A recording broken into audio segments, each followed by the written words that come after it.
नमस्कार दोस्तों, quality hub India के इस ट्रेनिंग मॉड्यूल में मैं आर्यन विश्वकर्मा आप लोग का बहुत बहुत स्वागत करता हूं। दोस्तों, इस मॉड्यूल में हम नॉन डिस्ट्रक्टिव टेस्टिंग के एक काफी पॉपुलर टेस्टिंग मैकेनिज्म पेनिट्रेंट टेस्टिंग या डाई पेनिट्रेंट टेस्टिंग के बारे में जानेंगे। लेकिन दोस्तों, प्रोग्राम शुरू करने से पहले सारे नए व्यूअर्स को मेरा रिक्वेस्ट है कि अगर आपने हमारे चैनल को अभी तक सब्सक्राइब नहीं किया है तो रेड कलर के सब्सक्राइब बटन को क्लिक करके सब्सक्राइब हो जाइए और बेल आइकन को भी क्लिक कर लें ताकि आपको हमारे नए वीडियो का अपलोड पे नोटिफिकेशन मिल जाए और आप उसे मिस न करें। वीडियो अगर पसंद आए तो उसे लाइक करना ना भूलें और इसका लिंक अपने दोस्तों के साथ में, अपने कलीग के साथ में जरूर शेयर करें ताकि उनको भी कुछ सीखने का और हमसे जुड़ने का मौका मिले। और हाँ दोस्तों, साथ ही साथ हमारे ऑनलाइन ट्रेनिंग कम सर्टिफिकेशन प्रोग्राम का भी बेनिफिट जरूर उठाएं और हमारे वेबसाइट www.qualityhubindia.com पर जरूर विजिट करें और गूगल प्ले स्टोर में जाके हमारे ऐप को भी आप डाउनलोड कर सकते हैं और उससे भी आप हमारे ऑनलाइन ट्रेनिंग प्रोग्राम को एक्सप्लोर कर सकते हैं। तो आइए दोस्तों, मॉड्यूल को शुरू करते हैं। तो दोस्तों, आइए सबसे पहले जरा इंट्रोडक्शन ले लेते हैं डाई पेनिट्रेंट टेस्टिंग के बारे में। तो दोस्तों, हमारे जो टेस्टिंग मैकेनिज्म होते हैं टिपिकली दो तरह के होते हैं, डिस्ट्रक्टिव टेस्टिंग और non destructive testing. Destructive testing उस तरह के टेस्टिंग मैकेनिज्म होते हैं जहां पर कि हम टेस्टिंग करने के दौरान में पार्ट को डिस्ट्रक्ट कर लेते हैं, यानी कि जो पार्ट या जिस प्रोडक्ट पर हम टेस्ट कर रहे हैं, टेस्ट होने के बाद में वो पार्ट खराब हो जाता है और आप उसे दोबारा इस्तेमाल नहीं कर सकते हैं। लेकिन नॉन डिस्ट्रक्टिव टेस्टिंग में उसके उल्टे पार्ट डिस्ट्रक्ट नहीं होता है, यानी कि पार्ट खराब नहीं होता है, पार्ट का नुकसान नहीं होता है और टेस्टिंग होने के बाद में आप पार्ट को अगर क्वालिफाई करता है तो आप उसे as a okay part consider करते हुए आप उसका इस्तेमाल कर सकते हैं। तो दोस्तों, पेनिट्रेंट टेस्टिंग या जिसे कि हम शॉर्ट में पीटी या डीपीटी यानी कि डाई पेनिट्रेंट टेस्टिंग, शॉर्ट में हम डीपीटी भी कहते हैं, एक नॉन डिस्ट्रक्टिव टेस्टिंग मैकेनिज्म है जो कि विजुअल इंस्पेक्शन के प्रिंसिपल पे काम करता है। पेनिट्रेंट टेस्टिंग जो है दोस्तों, ये हमारी जो सीएबिलिटी होती है, यानी कि हमारी जो देखने की एबिलिटी होती है उसको बढ़ाती है, यानी कि फैसिलिटेट करती है कि हम जो छोटे छोटे डिसकंटिन्यूटीज या जो अबनॉर्मलिटीज हैं प्रोडक्ट में, जो रिलेवेंट अबनॉर्मलिटीज हैं या डिसकंटिन्यूटीज हैं, उसको हम आसानी से चेक कर सकें जो कि हमारे साधारण आंखों से नजर नहीं आता है। तो दोस्तों, समझते हैं कि ये जो डाई पेनिट्रेंट टेस्टिंग है या शॉर्ट में हम पीटी कह सकते हैं या डीपीटी कह सकते हैं, ये आखिर काम कैसे करता है। तो दोस्तों, पेनिट्रेंट टेस्टिंग में हम एक लिक्विड का इस्तेमाल करते हैं जिससे कि हाई सरफेस वेटिंग कैरेक्टरिस्टिक्स होती है और इसे हम कंपोनेंट के सरफेस पे अप्लाई करते हैं जहां पर हमें डिसकंटिन्यूटी चेक करनी होती है। और ये जो पेनिट्रेंट होता है ये पार्ट के जहां पर डिसकंटिन्यूटी होती है कैपिलरी एक्शन के मदद से उसमें एंटर करता है, जिससे हमें पार्ट के डिसकंटिन्यूटी को चेक करने में आसानी होती है। पेनिट्रेंट अप्लाई करने के बाद में दोस्तों टिपिकली हम जो एक्सेस पेनिट्रेंट होते हैं उसे हम रिमूव कर लेते हैं, यानी कि हटा देते हैं और उसके बाद में हम एक डेवलपर उसमें अप्लाई करते हैं जिससे कि जो पेनिट्रेंट डिसकंटिन्यूटी में जो ट्रैप हो गई है वो बाहर की तरफ में अट्रैक्ट हो जाए और हमें डिसकंटिन्यूटी जो होती है वो साफ साफ नजर आए।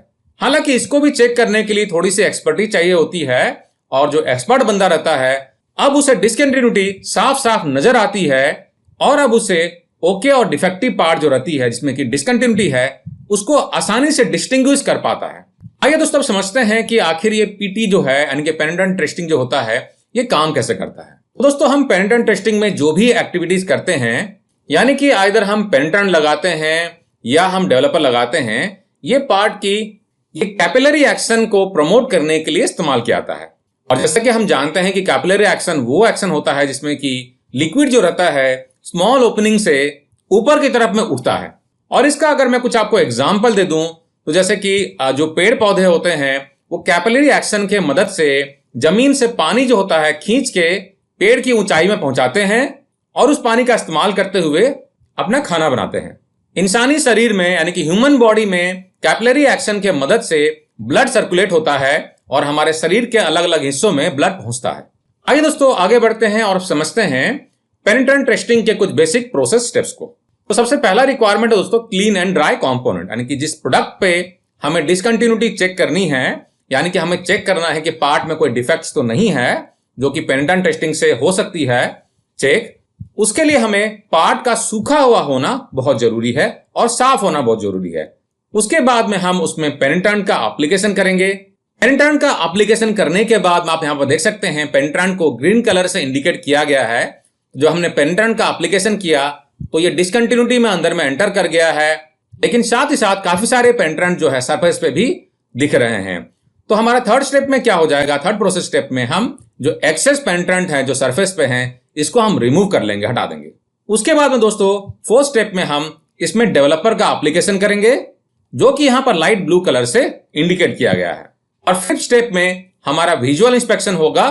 यहां पर आप देख सकते हैं कि हमने यहां पर एक्सेस जो पेनिट्रेंट था इसको रिमूव कर दिया था और यहां पर हमने डेवलपर लगाया था। डेवलपर लगाने के बाद में जो अंदर में डिसकंटिन्यूटी थी उससे जो पेनिट्रेंट था ये सरफेस की तरफ में भाग के ऊपर की तरफ में आ गया है, जो कि हमें विजुअल इंस्पेक्शन में पकड़ में आ जाएगा, जो कि एक इंडिकेशन होगा कि पार्ट में अबनॉर्मलिटीज हैं।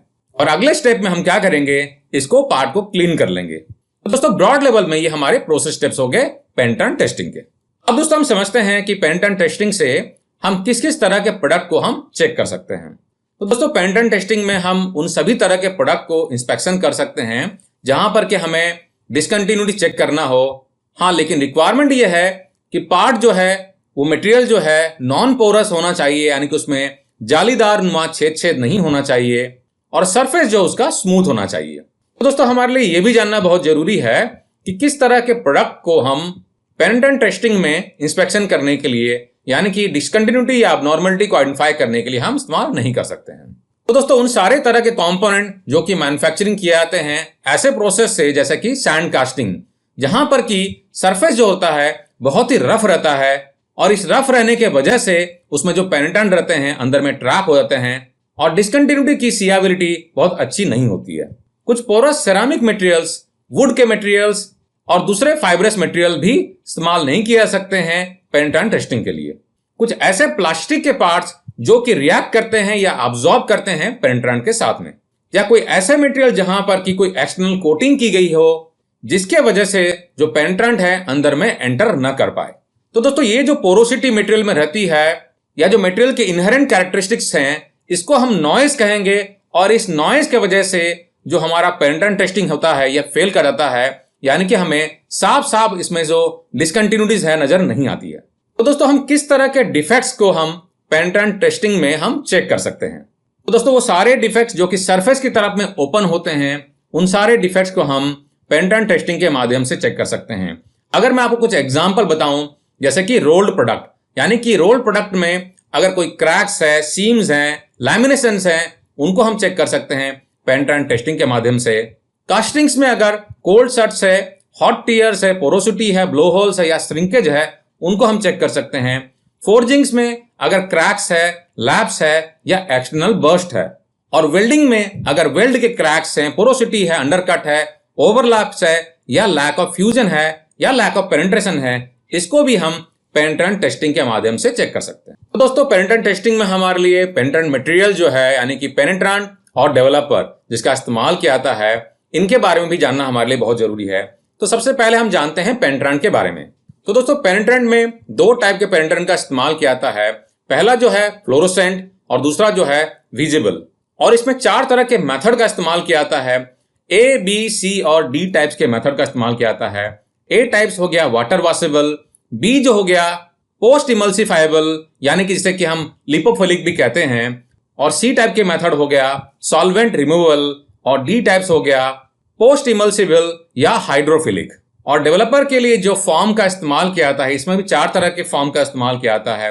पहला जो है ड्राई पाउडर टाइप होता है, दूसरा जो होता है वेट या वाटर सॉल्युबल टाइप होता है, थर्ड जो होता है वेट और वाटर सस्पेंडेबल टाइप होता है, और फोर्थ जो है वो है वेट या नॉन एक्वियस होता है।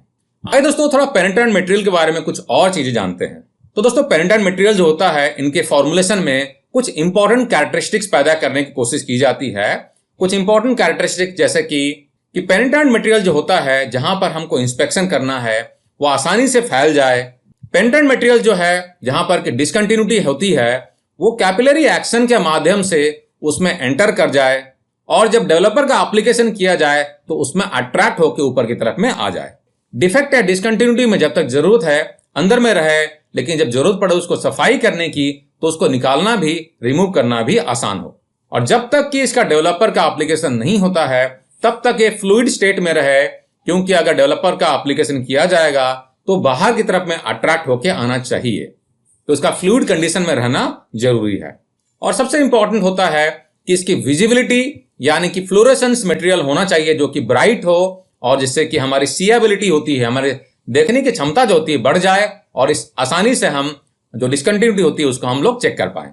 साथ ही साथ ये सेफ्टी के हिसाब से भी इंपॉर्टेंट हो, यानी कि जो ऑपरेटर या इंस्पेक्टर इसका इस्तेमाल कर रहा है उसके लिए भी हार्मफुल ना हो।